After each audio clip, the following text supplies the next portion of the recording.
오늘은 걸림돌이 축복이 된 행복이라는 제목으로 시편 119편 65절에서 72절 말씀을 가지고 하나님의 말씀을 증거하도록 하겠습니다. 할렐루야. 주위에 계신 성도들과 축복의 인사를 나누겠습니다. 만나서 반갑습니다. 참 행복해 보이십니다.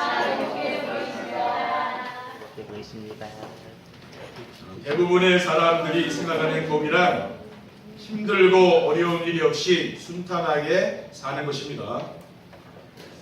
그러한 생각을 가지고 사는 사람은 절대 행복한 삶을 살 수 없습니다. 왜냐하면 하나님을 떠나 자기 마음대로 살고 싶어하는 사람들이 모여 사는 이 세상은 하루도 평안한 날이 없기 때문입니다. 에베소 2장 3절에 전에는 우리도 다 그 가운데서 우리의 육체를 따라 지내며 육체와 마음에 원하는 것을 하여 다른 이들과 같이 본질상 진노의 자녀였다고 했습니다. 우리가 인생을 살다 보면 자신이 원하지 않는 일들도 많고 자신이 감당하기 어려운 일들도 많습니다. 그래서 사람들은 세상 살기 힘들다고 말하는 것입니다. 그런데 성경을 보면은 하나님께 쓰임받은 사람들은 공통점이 있는데 그것이 무엇인가 하면은 힘들고 어려운 고난을 즐긴 사람입니다. 성경에서 동방의 의인인 욥이 대표적인 인물입니다. 욥은 고난을 통과한 후에 하나님께 갑절의 축복을 받아들였습니다. 그래서 이 사람이 어떻게 고난을 즐길 수 있었을까 관심을 가지고 살펴보았더니 고난 가운데서 하나님을 만나고 하나님과 함께하는 삶을 살았던 것입니다. 욥기 23장 11절에 보면 그러나 내가 가는 길을 그가 아시나니 그가 나를 단련하신 후에는 내가 정금같이 되어 나오리라고 했습니다. 그리고 욥기 42장 5절에 보면 내가 죽게 대하여 귀로 듣기만 하여 싸우나 이제는 눈으로 주를 배움나이다. 자기에게 인생에 고난이 없을 때에는 하나님에 대해서 귀로만 들었는데 진짜 고난이 왔을 때에 그 고난을 통과한 후에 욥은 뭐라고 했습니까? 이제는 눈으로 주님을 보았다 했어요. 하나님을 이제 체험한 것이죠. 하나님의 말씀을 강자리에서 늘 떨어지는 말씀을 귀로만 듣다가 자기가 고난을 오니까 진짜 그게 붙잡히는 거예요. 그때부터. 하나님이 왜 성도들에게 고난을 주십니까? 그것은 여러분이 이 말씀에 순종하는 삶을 살라 그 말씀이거든요. 오늘 본문에도 뭐라고 했습니까? 고난당하기 전에는 내가 그를 행하였더니 이제는 주의 말씀을 지키나이다. 그렇죠. 고난이 안 올 때는 그 세상으로 살다가 이제 고난 오니까 진짜 정신 차리고 예배 드리고 하나님 말씀 진짜 듣는 겁니다. 고난당하는 것이 내게 유익이라 이로 말미암아 내가 주의 윤례들을 배우게 되었나이다. 그러니까 고난이 오니까 이 말씀 속으로 계속 들어가는 거예요. 왜? 자기 인생에 고난이 오니까 말씀 속으로 들어갈 수밖에 없지 않습니까? 주의 입의 법이 내게는 천천임금보다 좋으니이다. 그래서 우리가 인생을 살아가다 보면은 고난이 오는 시간표가 있지 않습니까? 그것은 하나님이 우리 성도님들에게 은혜를 주시는 시간표예요. 하나님이 여러분을 미워해서 고난을 주는 게 아니라 진짜 이제 은혜 받으라 그 말 아닙니까? 그래서 하나님이 성도들을 사랑하기 때문에 고난을 주는 겁니다. 오늘도 예배를 통해서 언약의 말씀을 붙잡고 승리하시기를 주님의 이름으로 축원드립니다. 첫 번째, 축복이 된 걸림돌이 무엇입니까? 우리가 인생을 살아가다 보면 여러 가지 걸림돌이 있잖아요. 세상을 살아가는데 꼭 필요한 것들이 우리에게 없는 것입니다. 이것만 있으면 좋은데 없는 게 많이 있잖아요. 대부분의 성도들은 가난한 부모를 만나서 물려받은 재물이 별로 없는 것입니다. 그리고 다른 사람들보다 특별하게 잘하는 재능, 이런 탤런트도 없지 않습니까? 어떤 사람은 기술이 좋아서 이 손재주 가지고 평생 먹고 사는 사람도 있잖아요. 근데 그런 재주 하나 없는 거예요. 그러니까 인생 살기 얼마나 힘듭니까? 그리고 누군가 나를 끌어주고 또 땡겨주고 하면 좋은데, 그러한 나를 내가 의지하고 내가 뭔가 기댈 수 있는 그런 배경이 없는 겁니다. 그래서 여러분, 인생 사는 게 힘든 게 아니겠습니까? 누군가 정말 귀인이 나타나서 나를 좀 이렇게 인도해 주면 좋은데 그런 게 아니잖아요. 그렇죠? 우리가 결혼해 보니까 금방 타고 온 왕자님이 나타난 것 같은데 살다 보니까 또 안 그렇잖아요. 그렇죠? 그러니까 인생 살기 힘든 거 아닙니까? 그리고 축복이 된 걸림돌이 무엇입니까? 세상을 내 수준과 기준을 가지고 살려고 합니다. 세상에 내 수준을 할 수 있는 일이 어렵습니다.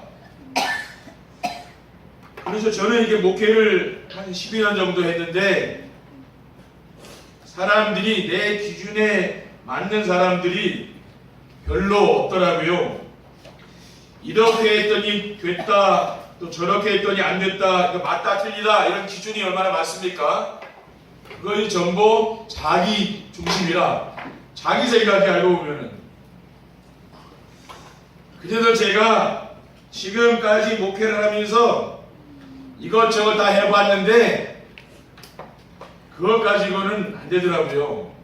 그래서 제가 내린 최종적인 결론이 있는데, 지금 우리 교회에서 하고 있는 전도자의 삶, 강단의 말씀을 따라가며 강단의 말씀에 순종하는 제자를 찾아 세워야겠다. 저는 이렇게 결론이 난 거예요. 네. 목회를 하다 보니까 결국은 말씀을 따라오고 말씀 포럼하고 이런 사람들이 결국은 팀이 되더라고요. 그렇지 않으면 어떻게 됩니까? 사람들이 낙오한다는 말이에요. 말씀 따라오지 않은 사람은 또 신앙생활하다 낙오하는 사람들도 많이 있습니다. 그리고 축복이 된 걸림돌이 무엇입니까? 사회생활을 하는데 어려운 성품과 체질입니다. 저는 어릴 때부터 부끄러움이 많고 그런 성품이에요. 저희 엄마를 닮아서 그런지 우리 외가가 좀 부끄러움이 많고 많이 드러나는 걸 싫어하는 그런 가문이라니까요. 그걸 닮았나 봐요. 그래서 사람들 앞에만 서는 게 두렵고 떨리고 그런 성격입니다. 그리고 어릴 때는 얼마나 가난했습니까? 늘 국수 삶아 먹고 수제비 끓여 먹고도 그랬잖아요. 너무 못 먹어가지고 늘 병원에 시달린 거예요. 초등학교 때. 국민학교죠. 그러니까 늘 한 번 누우면은 안 오면 몸에 힘이 없으니까 한 달씩은 누워있고 그랬다니까요. 그런데 이걸 밥을 먹기 싫으니까 누른밥. 그 누른밥 많이 먹었습니다. 밥은 안 땡기니까. 김치 그런 거는 냄새도 맡기 싫어요. 그냥 늘 누워있는 거예요. 그럼 벽에가 막 빙글빙글 돌아간다는 벽에가. 하늘에서 빙글빙글. 한 번 그렇게 아프면은 못 일어나겠더라고요.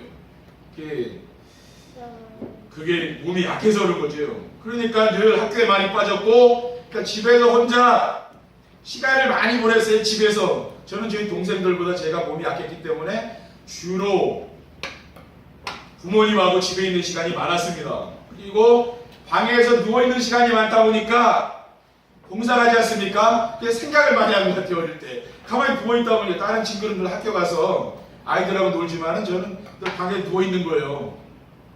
그러니까 성격이 내성적인 성격이 된 것 같더라고요. 그러니까 이런 성격은 참 사회생활하기 힘들거든요. 그렇죠? 사람 만나는 것도 힘들죠. 대화하는 것도 막 힘들죠. 그런 성격이라. 그리고 지금도 누구한테 싫은 소리를 잘 못하는 성격입니다. 그렇죠? 그러니까 속으로만 끙끙 앓는 거예요. 이 말을 해야지 하다가 결국 못했어요. 그런 일이 많다는 말이에요. 다 이야기하기 힘들잖아요. 그렇죠? 모든 거를. 그러니까 상처를 많이 받는 겁니다. 왜? 내성적인 사람은 외향적인 사람은 막 큰 소리도 하고 막 욕도 하고 그러니까 뭐 시원하지만 이건 내성적인 사람은 다 그 안으로 사귀는 거 아닙니까? 그러니까 예전에 상처를 많이 받았어요. 그래서 사람을 만나는 것보다는 혼자 있는 게 굉장히 좋은 겁니다.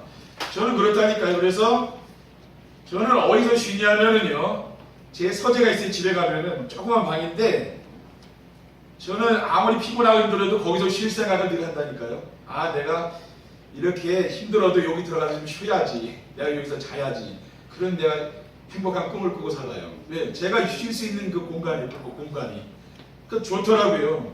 그러니까 제가 이렇습니다. 그러니까 이런 사람들은 뭡니까? 사회생활하기에 참 적합한 성격이 아니에요. 그렇죠? 두 번째, 어떻게 걸림돌이 축복이 되었습니까? 그리스도를 만나고 보니 없는 모든 것이 축복이 되었습니다. 이자의 생각을 해보면은 가난한 부모에게서 태어난 것이 하나님의 은혜였습니다. 예레미야 1장 5절에 오면 내가 너를 모태에 짓기 전에 너를 알았고 네가 배에서 나오기 전에 너를 선별하였고 너를 여러 나라의 선지자라고 세웠노라고 했습니다. 하나님이 우리를 모태에서부터 불렀다고 하셨지 않았습니까? 또 고린도후서 15장 10절에 오면 그러나 내가 나 된 것은 하나님의 은혜로 된 것이니 내게 주신 그의 은혜가 되지 아니하여 내가 모든 사도보다도 많이 수고하였으나 내가 한 것이 아니요 오직 나와 함께 하신 하나님의 은혜라고 했습니다. 결국은 하나님의 은혜로 우리가 사는 거 아닙니까? 그렇죠? 그리고 무능한 것이 걸림돌이 아니라 오토리요 하나님의 축복이었습니다. 그러니까 무능하잖아요. 뭐 능력이 없잖아요. 저도 뭐 잘하는 게 없다니까요. 그러니까 하나님께 기도하는 것밖에 없는 거죠. 제가 그래서 늘 목회하면서도 늘 새벽에 나와서 기도하고 또 서울에서 신앙생활 할 때도 항상 새벽에 또 밤에 가서 하나님께 기도했어요. 왜? 능력이 없으니까 기도하는 것 없지 않습니까? 이사야 4장 31절에 오직 여호와를 앙망하는 자는 새 힘을 얻으리니 독수리가 나에게 치고 올라간 같을 것이요 다른 막지라에도 곤비하지 아니하겠고 걸어가도 피곤하지 아니하리라. 오직 여호와를 앙망하는 자에게 새 힘을 준다지 않았습니까? 그러니까 뭐예요? 무능한 것이 이제 걸림돌이 아닙니다. 이게 뭐요? 하나님의 축복을 누리는 길이 된 것이죠. 그리고 저는 아무런 의지할 배경이 없었기 때문에 오직 그리스도만 바라보게 되었습니다. 왜냐? 뭐 가진 게 있습니까? 뭐 돈이 있습니까? 뭐 자랑할 게 없잖아요. 그러니까 오직 그리스도밖에 바라볼 게 없지 않습니까? 어떤 사람은 가진 게 많고 또 부모 배경이 있고 뭐 그러기 때문에 주님을 바라보고 살지 않아도 되지만은 저 같은 경우에는 주님을 바라보지 않으면 안 되는 삶입니다. 사도행전 9장 4절에 5절에 보면 사도 바울은 밤의 세계에서 그리스도를 만난 거예요. 땅이 엎드러져 누름에 소리가 있어 이르시되 사울아 사울아 네가 어찌하여 나를 박해하느냐 하시거늘 대답하되 주여 누구시니까 이르시되 나는 네가 박해하는 예수라고 했습니다. 그러니까 예수 믿는 자들을 죽이려고 밤의 세계에 가다가 태양빛보다도 밝은 빛이 바울에게 비춘 거예요. 그러니까 바울이 눈이 멀지 않았습니까? 너무 밝은 빛이 비춘 거예요. 왜? 너무 악한 인간이라 하나님 뭡니까? 사람을 통해서 전도한 것이 아니고 직접 하나님이 전도한 거예요. 왜? 하나님 빛이 밝은 빛이 비춘 거예요. 그러니까 눈이 어두워지지 않았습니까? 이 사도 바울은 뭡니까? 정말 예수 믿는 자들을 죽이고 자기 인생에 실패하는 길로 멸망의 길로 달려가다가 하나님이 이 사람에게 나타난 거예요. 그리스도를 만났단 말이에요. 그러면서 사도 바울은 인생이 새롭게 바뀌었습니다. 우리 인생이 어떻습니까? 진짜 그리스도를 만나야 우리 인생이 새롭게 되는 겁니다. 그렇죠? 우리 안수 집사님 말씀하셨듯이 교회를 다니면서 그리스도를 만나지 못하면은 우리가 종교생활에 됩니다. 그렇죠? 그리스도를 만나지 못하면은 우상을 섬기고 살아갈 수밖에 없는 거예요. 사도행전 9장 15절에 주께서 이르시되 가라 이 사람은 내 이름을 이방인과 임금들과 이스라엘 자손들에게 전하기 위하여 택한 나의 그릇이라는 미션을 하나님이 아나니아를 통해서 사도 바울에게 주신 것이에요. 사도 바울이 이 말씀을 평생 언약으로 잡고 기도한 겁니다. 하나님이 사도 바울을 뭡니까? 복음 전하는 사도로 하나님 크게 썼잖아요. 여러분 인생도 마찬가지입니다. 진짜 여러분이 그리스도를 만나고 그리스도를 드린다면 하나님 어떻습니까? 하나님이 여러분을 시대적인 전도자로 쓰게 되는 거예요. 그렇죠? 무능한 인간이 하나님께 이렇게 쓰임받는 겁니다. 복음을 체험하고 복음을 누렸는데 하나님은 그 사람을 쓰게 되는 겁니다. 어떻게 거린돈의 축복이 되었습니까? 내 수준과 기준으로 되는 것이 없이 저는 그리스도를 만났습니다. 그러니까 그리스도를 만나기 전에는 내 수준과 내 기준으로는 되는 노릇이 없더라고요. 그러니까 내 수준으로는 세상살이가 너무 힘들었기 때문입니다. 서울에서 교육전도사로 사역을 했을 때 교회 사역에서 오는 그런 갈등들, 인간관계 갈등 또 어려움 그런 게 많이 있더라고요. 그렇죠? 또 어떤 권사님 우리 군 캠프에 와서 그래요. 저한테 목사님 어떻게 이 목회를 하냐고 그 힘든 일을 어떻게 하냐고 막 그래요. 근데 뭐 힘들지? 저는 그렇게 생각하는데 그분이 볼 때 굉장히 힘든가 그렇게 생각하나 봐요. 목회가. 사실 그게 힘든 건 아닙니다. 그렇죠? 복음 누리면 행복한 거예요. 근데 복음 못 누리면은 굉장히 목회 힘든 거죠. 그렇죠? 사람들이 목회 잘 안 하려고 하잖아요. 힘들다고. 그렇죠? 힘든 건 아닙니다. 렘넌트들은 뭐 희망을 갖지 않고 그렇죠? 복음 누리면은 이 목회는 행복한 겁니다.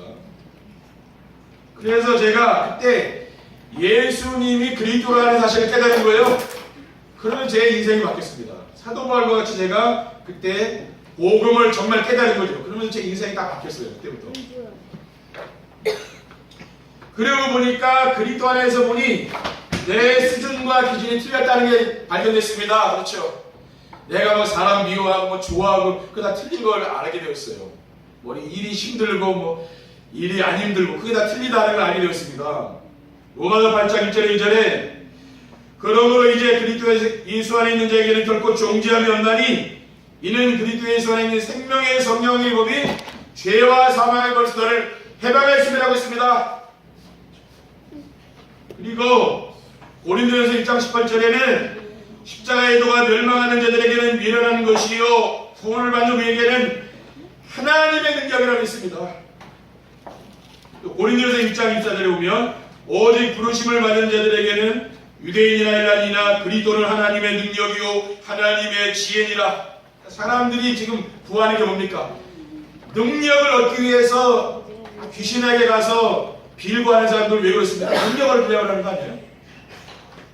하나님이 아닌 헛된 것에 비누가 아닙니까? 왜? 능력이 없으니까 능력 달라고. 그리고 지혜가 부족하니까 어떻습니까? 지혜 달라고 기도하는 거 아니에요? 그런데 오늘 성경에는 뭐라고 말씀합니까? 그리스도가 하나님의 능력이고 하나님의 지혜라. 그리스도가. 우리가 뭘 깨달아야 됩니까? 신앙생활에서 뭘 깨달아야 됩니까? 그리스도를 내가 발견하는 게 중요합니다. 그렇죠? 성경에서 우리가 그리스도를 깨닫지 못한다면 성경을 잘못 본 거예요. 사도 바울은 성경을 얼마나 많이 읽었습니까? 그렇죠? 이 사람 유대인 랍비입니다. 굉장한 지식인이고 성경 박사예요. 근데 그리스도를 모르는 거예요. 성경 읽으면서. 그 모든 게 자기하고 아무 상관이 없는 거예요. 뭐 했습니까? 종교생활한 거예요. 그러니까 교회를 열심히 다녔는데 그리스도 몰랐으니까 종교생활을 내 힘으로 살았다는 말 아닙니까? 하나님의 은혜로 살아야 되는데 그리스도를 모르면 내 힘으로 살아야 되는 거죠. 그렇죠? 내 노력으로 내 능력으로 사는. 근데 그게 됩니까? 어느 날 한계 오잖아요. 내 힘으로 사는 건 한계 옵니다. 내 수준과 기준을 그래서 내려놓을 수 있었던 것이죠. 왜냐? 내가 하나님과 동창생이면 괜찮은데 그렇죠? 하나님의 동창생이면 하나님의 능력으로 살 수 있잖아요. 우주 만물을 지으신 그 창조주가 진짜 나하고 학교 동창이다. 그러면 얼마나 좋겠습니까? 근데 그게 아니잖아요. 그러니까 내 수준으로 내 기준으로 살다 보니까 안 되는 거 아니에요, 그렇죠? 사람도 내 기준으로 보고 또 모든 것을 일도 내 수준으로 하다 보니까 결국 안 되는 겁니다, 그렇죠? 그래서 사도 바울은 어떻게 고백합니까? 갈라디아 2장 1절에 내가 그리스도께 십자가에 못 박혔나니 그런 적 이제는 내가 사는 것이 아니요 오직 내 안에 그리스도께서 사시는 것이라.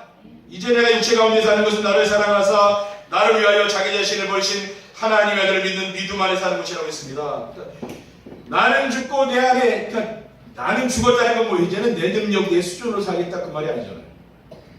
오직 내 안에 그리스도께서 사신 것이다. 그러니까 하나님의 능력으로, 하나님의 수준으로 살겠다 그 말이거든요. 바로 우리의 그리스도가 그런 겁니다. 여러분이 그러니까 교회 와서는 뭐의 은혜를 받아야 되냐면은 이 복음의 말씀의 은혜를 받으셔야 돼요. 그게 내 인생의 답이 되어야 되고요. 여러분의 인생의 힘이 되어야 됩니다. 복음이. 근데 우리는 자칫하면은 복음을 오래 들었기 때문에 이 복음보다는 뭘 소중하게 생각해요. 그래도 내가 노력해야지 이렇게 하는 거예요. 그렇죠. 내 입으로 살아봐야지. 그래서 나중에 또 한계 옵니다. 그때 또 그리스도 붙잡는 거예요. 그렇죠. 그래 인간이 더 어리석은 거 아닙니까? 그리스도만 붙잡아도 하나님은 모든 축복을 다 주실 줄 믿습니다. 어떻게 걸림돌의 축복이 되었습니까? 사회생활의 어려운 성품이 신앙생활에는 도움이 되었습니다. 저는 내성적인 성격이라 사람들과 잘 어울려서 막 이렇게 활동하고 그런 거 잘 못합니다. 친구도 막 많지 않아요. 제가 제일 아끼는 친구, 제가 대학 다닐 때도 한 2명밖에 없어요. 2명. 기독교인 2명. 그 친구를 통해서 복음을 듣게 되었는데 지금도 마찬가지입니다. 친구를 많이 못 사귀어요. 성품이. 근데 한 번 사귀면은 또 이렇게 오래 사귀는 성격이에요. 그러니까 사람을 아무나 잘 안 사귀어요. 오래 보면서 사귀는 거죠. 그렇죠? 제 성격이 그렇다니까 원래. 두루두루만 사람 잘 사귀는 사람 있잖아요. 근데 중요한 친구가 없었던 그런 사람 보면은요. 그런 사람도 많습니다. 그렇죠? 저는 서울에서 교회를 한 10년간 섬겼는데 교회에 가서 잘 말을 안 했어요. 그러니까 목사님이 지금도 설교하면서 그런데요. 뭐 전정철 목사는 말이 없는 사람이라. 왜냐? 교회 오라고 말 많잖아요. 그렇죠? 말이 없는 거예요. 그러니까 목사님 목회하기 좋잖아요. 말이 없으니까. 성도들이 말이 없으면 얼마나 목회하기 편합니까? 근데 말 많아봐요. 그렇죠? 머리 아프잖아요. 머리 아파. 그렇죠? 그런데 그 목사님이 어느 날 저하고 현장 가면서 같이 목회하면 어떻겠냐 그러시더라고요. 제가 이제 신학교 때 졸업하고 있으니까. 그래서 저는 그 작은 개척교회니까 아니라고 전 안 한다고 왜 패키질까봐 그래서 강화로 내려왔거든요. 그래서 제가 한 지금 13년 됐나요? 그래서 강화로 그때 내려오게 된 겁니다. 저는 전도 현장에는 가는 걸 좋아하지만은 사람들이 만나서 많이 얘기하고 막 좀 피곤합니다. 그래서 사람들이 많이 모여있는 데는 일부러 안 가요. 왜? 쓸데없는 얘기 많이 하니까. 잘 안 갑니다. 그러니까 주로 혼자 있는 게 좋은 거예요. 혼자 있는 시간이. 그래서 성품상 혼자 있는 걸 좋아하는 거예요. 성품이. 어릴 때부터 혼자 있었다니까요. 그러니까 그게 늘 몸에 배어있는 거예요. 지금도. 그러니까 혼자서 정시예배하고 혼자 있는 시간에 말씀 묵상하고 그런 게 좋은 거예요. 그러니까 저는 그게 딱 맞더라고요. 어떤 사람은 성격이 활발해가지고 가만히 앉아있지 못하는 사람 있지 않습니까? 그런 사람 참 정시예배하기 힘든 거예요. 왜냐? 너무 활동적이라 사람 만나기 좋아하고 그런 사람은 앉아서 집중할 수 있는 시간이 많지 않은 거 아닙니까? 그러니까 신앙생활에서 좋은 성격은 아니에요. 그런데 좀 내성적이고 조용한 사람이 신앙생활이 좋아. 왜? 앉아서 말씀 듣고 말씀 묵상하고 기록하고 붙잡고 기도하고 좋지 않습니까? 그렇죠? 성경에 다니엘이라는 사람이 나옵니다. 바벨론의 총리인 다니엘이 우상 숭배를 거부한다는 이유로 누명을 쓰고 사형 선고를 받았습니다. 다니엘 6장 10절에 보면 다니엘이 이 조세의 왕이 도장에 찍힌 것을 알고도 자기 집에 돌아가서는 윗방에 올라가 예루살렘을 향한 창문을 열고 전에 하던 대로 하루 3번씩 무릎을 꿇고 기도하며 그의 하나님께 감사했더라. 지금 다니엘은 총리니까 얼마나 바쁘겠습니까? 총리요. 강대국의 총리 얼마나 바쁘겠습니까? 근데 이 사람이 꼭 하는 게 있는데 하루에 3번씩은 자기 집에 가서 정식 기도하는 거예요. 총리인데 이게 지금 막내독군이 아닙니다. 총리예요. 근데 자기 집에 가서 정식 기도해요. 무릎 꿇고. 그래서 뭡니까? 그 하나님께 감사하는 거예요. 이래 복음 누리는 사람이죠. 그렇죠. 그러니까 우리가 정식기도 뭐예요? 다니엘도 했다니까 성경을 보면. 근데 우리가 뭐가 바빠서 뭐 못합니까? 그렇죠? 다니엘이 성공한 인물이 했는데 그 말은 뭐예요? 삶의 규모가 있다는 말이에요. 그러니까 정식기도 하는 사람은 뭐냐면은 삶의 규모가 있는 거예요. 근데 정식기도 하고 싶어 잘 안 되는 분 있죠? 그런 삶의 규모가 있는 거예요. 근데 엘리트는 뭡니까? 이 규모가 딱 있는 겁니다. 그러니까 그런 사람이 성공하는 거예요. 왜? 규모가 있어. 그러니까 이 다니엘이 정식기도 했다는 말은 뭡니까? 우리 랩런트들도 어릴 때부터 이 다니엘의 이 습관들을 배워야 돼요. 왜냐면 이게 엘리트 습관이라. 그러니까 일반 서민들은 이렇게 잘 안 됩니다. 근데 엘리트는 되는 거예요. 그런 사람이 예수 안 믿어도요. 이렇게 명상하면서 그런 사람 많다니까요. 종교생활하면서 절에 다니면서 명상하고요. 템플스테이하고 그 중에 엘리트가 많아. 왜? 성공한 사람.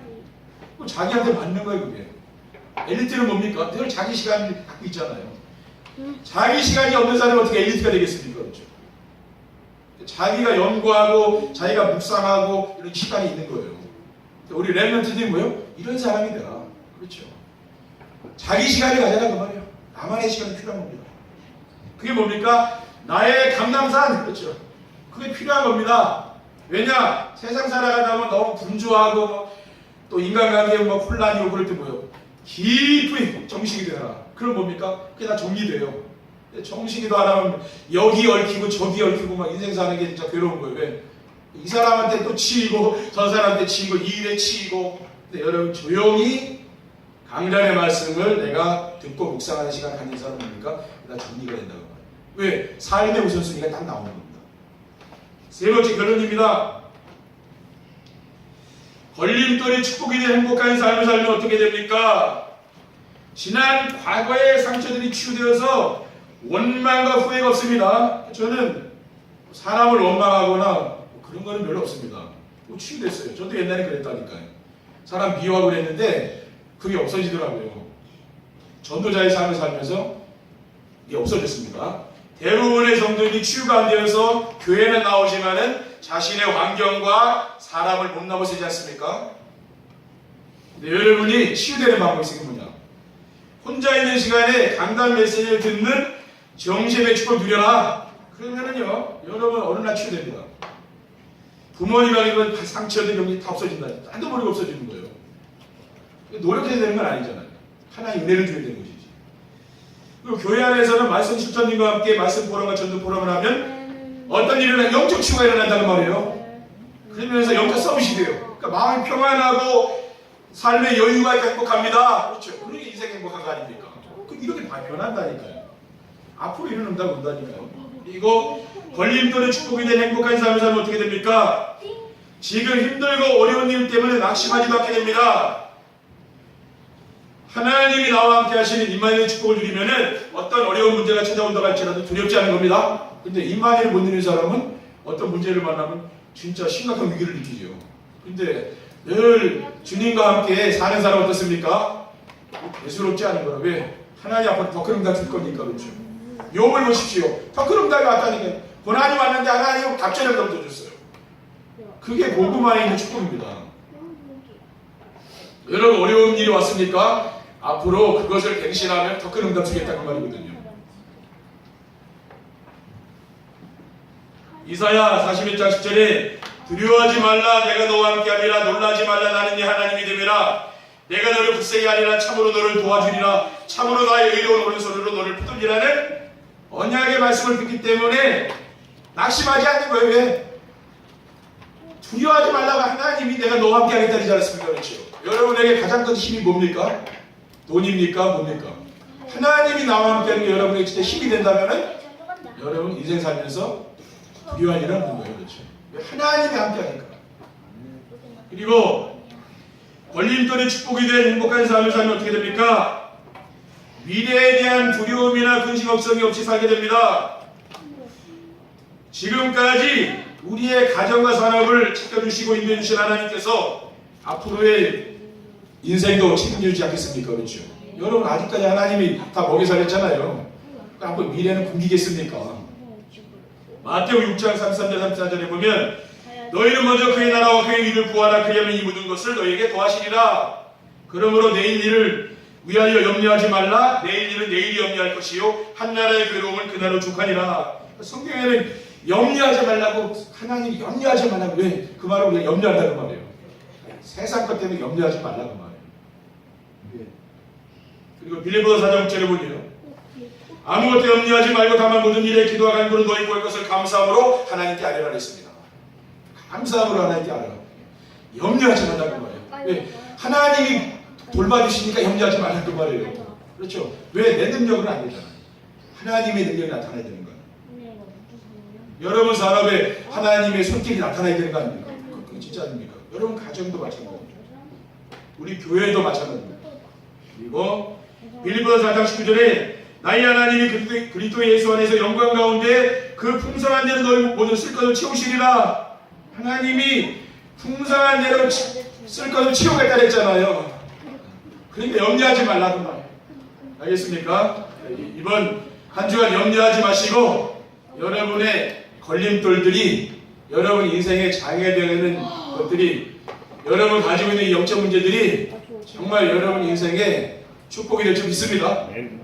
여러분 낙심하지 마시고, 여러분 성격 때문에 낙심하지 마시고 힘을 얻기를 주님의 이름으로 축원드립니다. 기도하겠습니다. 하나님 감사합니다. 오늘 주신 말씀을 우리의 마음속에 담을 수 있도록 인도해 주시고 우리 후대에게 전달할 수 있도록 축복해 주시옵소서. 주 예수 그리스도의 이름으로 기도드립니다. 아멘. 찬송.